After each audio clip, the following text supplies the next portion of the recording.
When wiring woodworking machines, understanding the National Electrical Code, or NEC, requirements for receptacle and breaker sizing is crucial. For a single receptacle, its rating must typically match the breaker's rating. However, an exception exists for feeders supplying motors. In this specific case, the receptacle rating can be lower than the breaker rating provided it can handle the motor's full load current, or FLC. Consider a 10 horsepower motor with a full load current of 24 amps. A 30 amp receptacle can be used.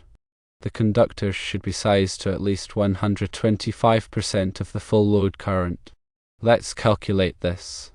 24 amps multiplied by 1.25 equals 30 amps. Therefore, the conductors must be rated for at least 30 amps, which exceeds the motor's 24 amp full load current. Now, let's discuss the circuit breaker rating. According to the NEC, the branch circuit overcurrent protective device, or breaker, should be rated at not less than 125% of the motor's full load current for motors with full load currents not exceeding 100 amps.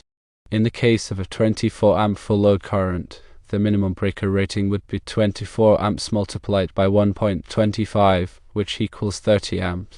If the plan is to size the breakers to 250% of the full load current, then that would be 24 amps multiplied by 2.5, which equals 60 amps.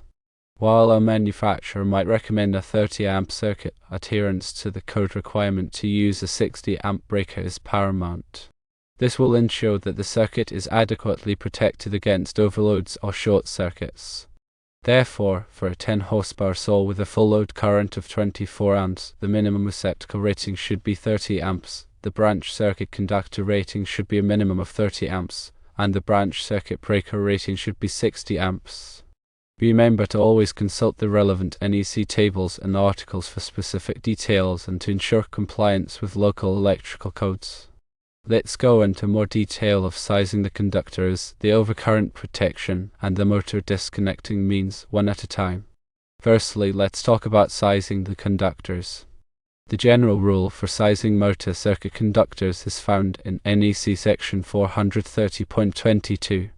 This section requires that the conductors supplying a single motor be sized no smaller than 125% of the motor's full load current, as determined by NEC tables 430.247 through 430.250. These tables provide the full load currents for motors based on their horsepower, voltage, and phase. Secondly, for motors used for short time, intermittent, periodic, or varying duty, the conductor ampacity shall not be less than the percentage of the motor nameplate current rating.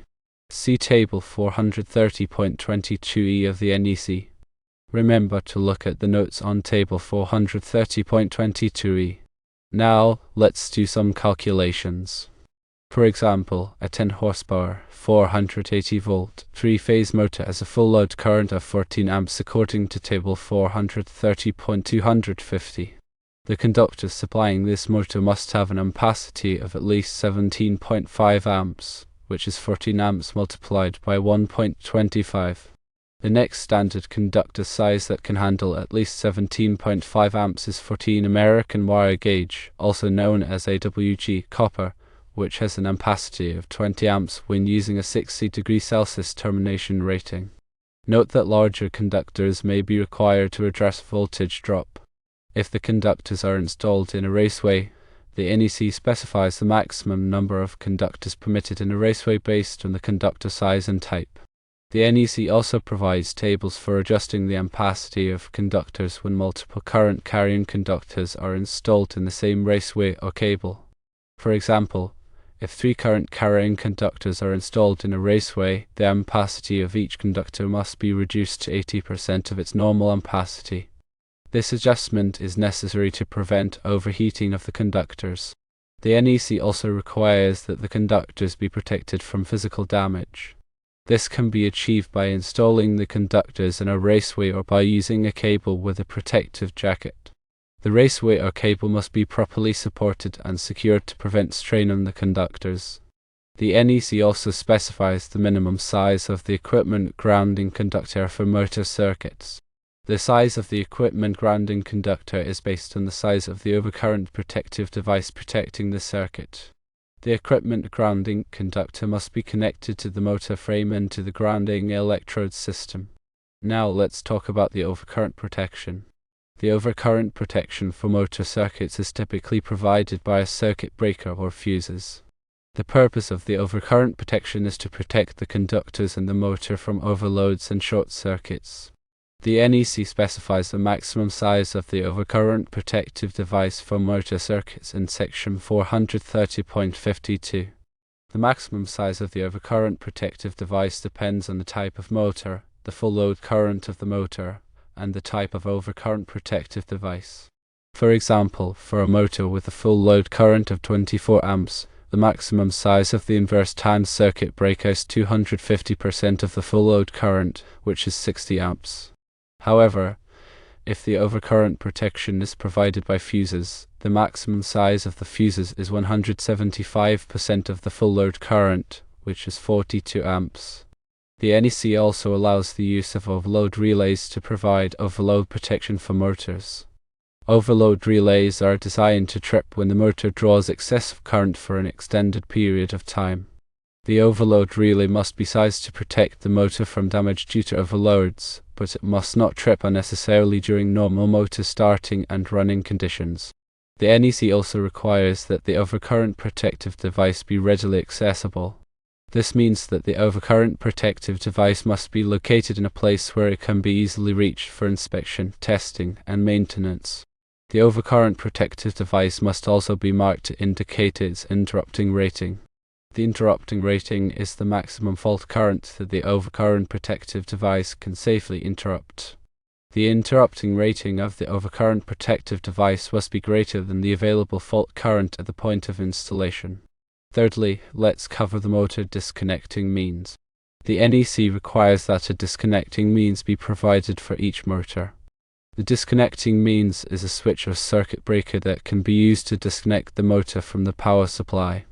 The disconnecting means must be readily accessible and located within sight of the motor.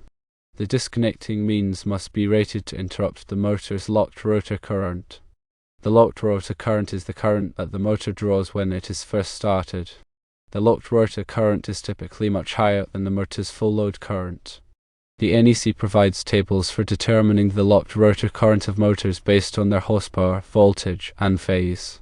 For example, for a 10 horsepower, 480 volt, 3-phase motor, the locked rotor current is approximately 84 amps. The disconnecting means must also be marked to indicate its voltage and current rating. The voltage and current rating of the disconnecting means must be equal to or greater than the voltage and current of the motor circuit. The NEC also allows the use of a cord and plug connection as the disconnecting means for motors under certain conditions. For example, a cord and plug connection can be used as the disconnecting means for portable motors that are not larger than 1 horsepower.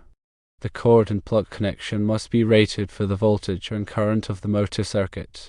The NEC also specifies the requirements for motor control circuits.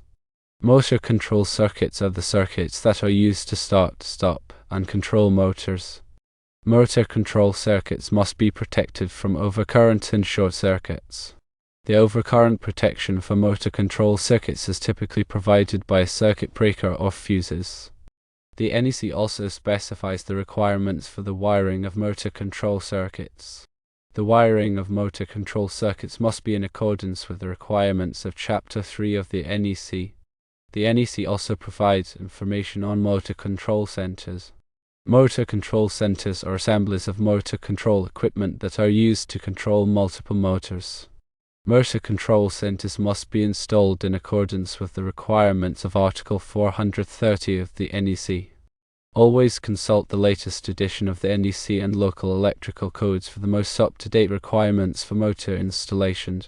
It is also recommended to consult with a qualified electrician to ensure that the motor installation is safe and compliant with all applicable codes and standards. Understanding these code requirements is essential for ensuring the safety and reliability of your woodworking machines and electrical system. Properly sized receptacles, conductors, and breakers will protect against overloads, short circuits, and potential fire hazards, creating a safer working environment. In summary, Always size conductors to at least 125% of the motor's full load current. Choose a breaker that matches the calculated value, typically up to 250% of the full load current, but follow the NEC guidelines. Ensure the receptacle is rated appropriately for the load, not less than the conductor ampacity.